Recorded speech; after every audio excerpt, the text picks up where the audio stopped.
Hey everyone, welcome to Running Retro.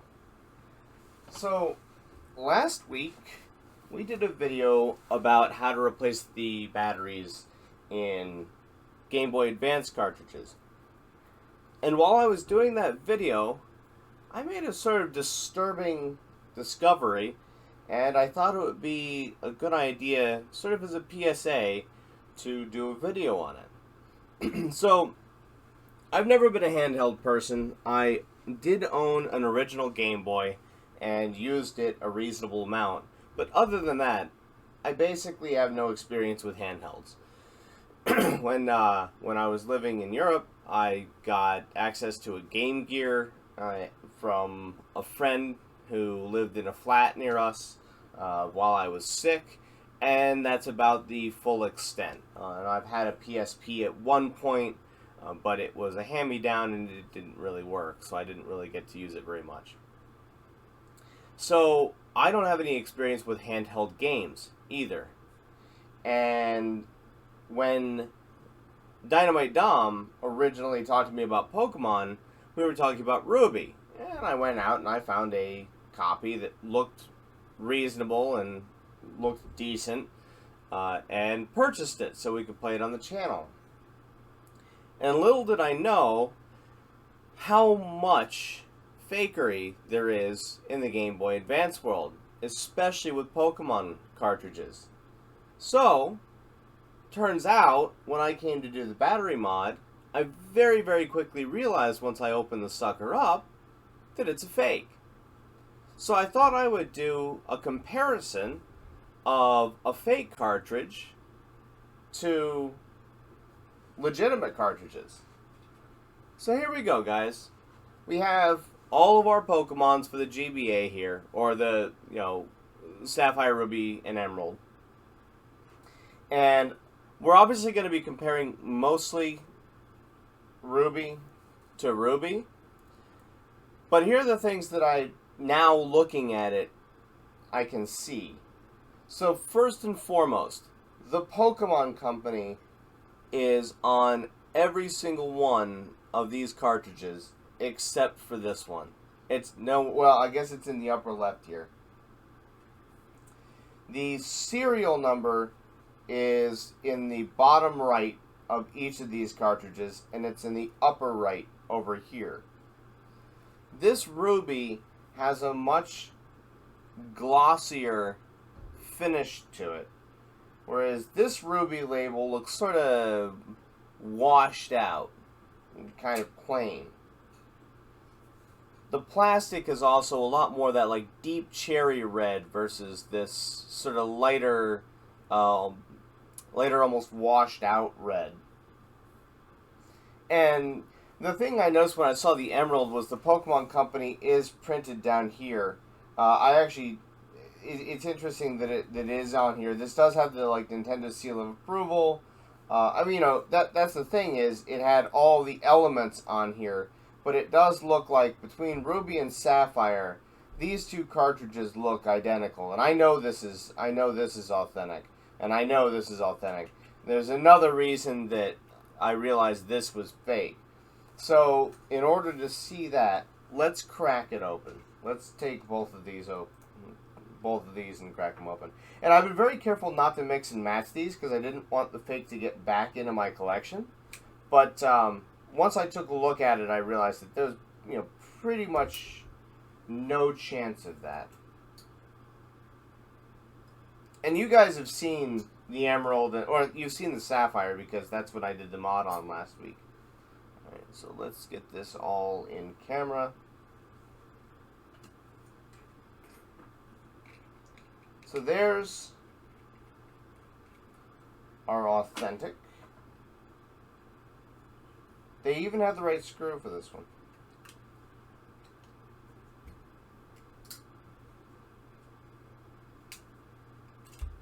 So what tipped me off to it big time last week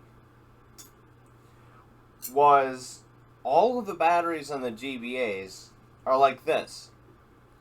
I think all of the batteries on the GBA are like this. The Game Boy Color has a double pronged small battery that can be it has two prongs on one side, both the negative and the positive lead. But the GBA has just the just this kind of watch battery. Same thing as like in a Nintendo cartridge or a Genesis cartridge. So first and foremost, the battery on this one was a through-hole, just watch battery, which is I've never seen on a GBA card. And at this point, I've seen quite a few GBA cards. Now I own a bunch, and that's how I learned about fakes and stuff like that. Was I just started doing it. Also, the screws are different, although that could just be a replacement screw, so that's not a solid way to tell. But you can also see on this board, you have your labeled chip here, and you just have your generics here. And that's a pretty big telltale sign. You can also see, if you look very carefully, Nintendo's really good about doing clean jobs on their boards. Whereas here you have bridged solder joints, you have this bogus chip. You've got a lot of wear and tear down here on these pins. There we go. Yeah. So you've got all this. You've got all this wear and tear, and I mean you don't have Nintendo printed on the board as you do here. You don't have the serial number printed on the board. You have this gigantic blob of epoxy, which I've never seen on a Nintendo cartridge, or never seen on a GBA cartridge. The battery almost always does sit on a chip. They did do that right. But this is not particularly labeled at all. Nintendo chips are pretty well labeled. But, there are some really good fakes out there, and this is not a good example of a good fake. But this was listed as authentic and tested and working by the eBay seller. And I got this months ago, so in a way it sucks, but it's a good way to learn, because if you don't know what you're doing when you start, we all have to learn somewhere. And as you guys know, I'm pretty good about understanding my mods, my modifications, my systems, and all of that. But when it comes to handhelds, I'm starting from scratch, and someone got me. But hopefully, just looking at this, you guys are able to take something from it and learn something from it, and it's at least interesting.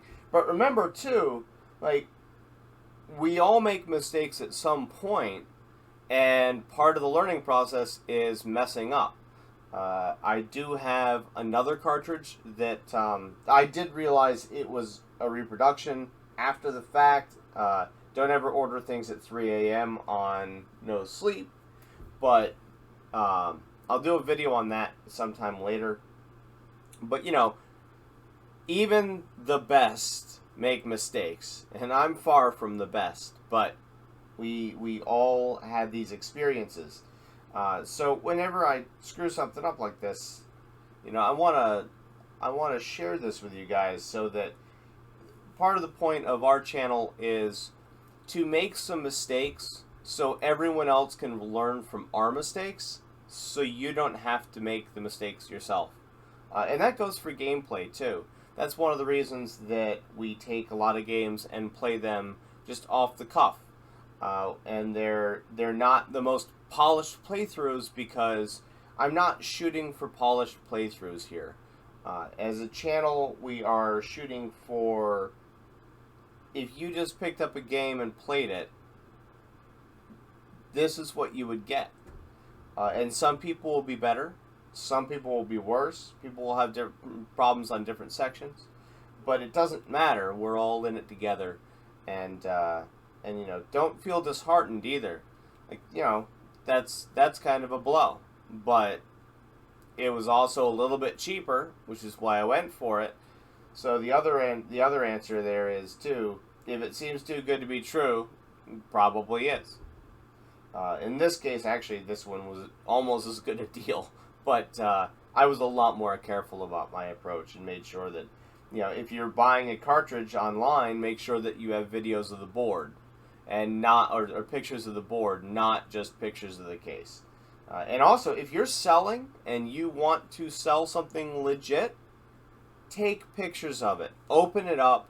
Take pictures of the board. Take pictures of everything that you can and post them up. So many people, especially those people getting started on eBay that are selling these cartridges, don't take pictures of the actual PCB. And I'll tell you right now, if you had a game I wanted on there, you were a new seller, and you had pictures of the PCB, you clearly stated in your description that it is authentic, it is tested, it is working, and your feedback is good, I will probably buy it. If you don't have those things, I probably won't buy it, and I'll find somebody who does have those things. So hopefully that's also just a little helpful thing for somebody selling online, but it's just a small little step that helps a lot. Alright guys, thanks for joining. I hope this was entertaining and informative, and we will see you soon. Thank you very much.